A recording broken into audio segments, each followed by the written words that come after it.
मेरे प्यारे दोस्तों, आपका स्वागत है राहुल सर मैथ वाला चैनल में। पिछले के क्लासों में आप लोग पढ़ चुके थे वर्ग, आयत, बीजगणित, और आज के क्लास में हम लोग पढ़ेंगे लाभ और हानि। आप लोग कैसे हैं? आप लोग अच्छे होंगे, हमारा आशा है कि आप लोग मस्त होंगे। और मेरा वीडियो को ज़रूर से ज़रूर एक बार ज़रूर देखें और अच्छा लगे तो उसे लाइक और सब्सक्राइब ज़रूर करें। जी हाँ, और अब आगे हम नेक्स्ट वीडियो की ओर बढ़ते हैं और देखते हैं कि किस तरह से। तो बाबू, हम बताए थे क्लास में कि बीमूल किसे कहते हैं और क्रयमूल किसे कहते हैं। थोड़ा सा आप लोग ध्यान दीजिएगा कि बीमूल किसे कहते हैं। बीमूल किसे कहा जाता है बाबू? जब जिस दाम पर कहा जाता है कि जिस दाम पर किसी वस्तु को बेचा जाता है उस मूल को बीमूल कहा जाता है। तो बीमूल और क्रयमूल में अंतर है। अगर दुकानदार जिस दाम पर किसी वस्तु को बेचता है तो दुकानदार के लिए बीमूल होगा, लेकिन खरीदार के लिए, ग्राहक के लिए वही मूल क्या होगा? क्रयमूल होगा। उसी प्रकार हम क्रयमूल को समझ सकते हैं कि जिस मूल पर किसी भी वस्तु को खरीदा जाता है उस मूल को हम लोग क्या कहते हैं बाबू? क्रयमूल कहते हैं। अब बाबू, अब लाभ क्या है?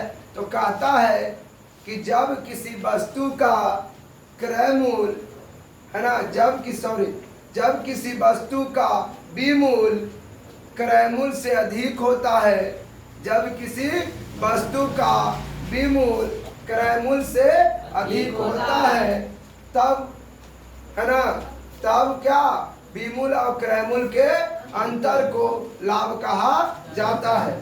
उसी प्रकार हम हानि में समझेंगे कि जब किसी वस्तु का क्रयमूल बीमूल से अधिक होता है, बीमूल से अधिक होता है, उस स्थिति में क्रयमूल और विक्रयमूल का अंतर को हम लोग क्या कहते हैं? हानि कहते हैं। इतना तक आप लोग समझ चुके थे, तो हम बताना चाहेंगे कि क्रयमूल और विक्रयमूल में अंतर कैसे होता है। अब और यहाँ पर देखेंगे तो देखिए बाबू, हम लाभ लिखे हैं। तो लाभ हम बताए थे कि लाभ कहते हैं किसको?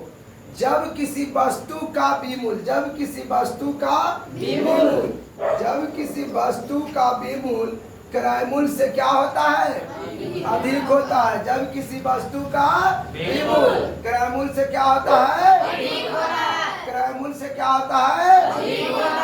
तो बीमूल और क्रयमूल के अंतर को क्या कहा जाता है? तो बीमूल और क्रयमूल का अंतर को क्या कहा जाता है? कोई दिक्कत? उसी प्रकार हम बताए थे कि क्रयमूल किसको कहते हैं, विक्रयमूल किसको कहते हैं। तो एक ही मूल दो व्यक्ति के लिए अलग अलग हो जाता है।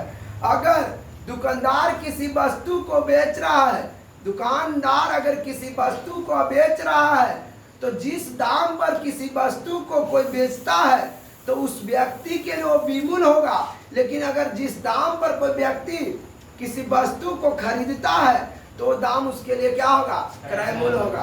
तो दुकानदार एक ही वस्तु का मूल क्रयमूल और विक्रयमूल हो सकता है। वो कैसे? वो खरीदार पर और बेचनेदार पर पता चलता है ना, सेलर पर और ग्राहक पर जो होता है उस पर पता चलता है। तो दुकानदार जिस दाम पर किसी वस्तु को बेचता है उस मूल्य को, चाहे उस दाम को बीमूल कहा जाता है ना। और हम कह सकते हैं जिस दाम पर कोई वस्तु को है ना कोई व्यक्ति खरीदता है उस दाम को या उस मूल्य को क्रयमूल कहा जाता है। जब किसी वस्तु का विक्रय मूल्य क्रयमूल से अधिक होता है तो विक्रयमूल और क्रयमूल के अंतर को लाभ कहा जाता है। जब किसी वस्तु का क्रयमूल विक्रयमूल से अधिक होता है तो इस स्थिति में दोनों के अंतर, क्रयमूल और विक्रयमूल के अंतर को क्या कहा जाता है? हानि कहा जाता है। चलिए, तो एक बार जोरदार से आप लोग दम ये कीजिएगा। तो चलिए बाबू, लाभ बराबर क्या होता है? बीमूल माइनस क्रयमूल। बीमूल माइनस क्रयमूल। क्रयमूल बराबर क्या होता है बाबू? बीमूल माइनस लाभ। बीमूल माइनस लाभ।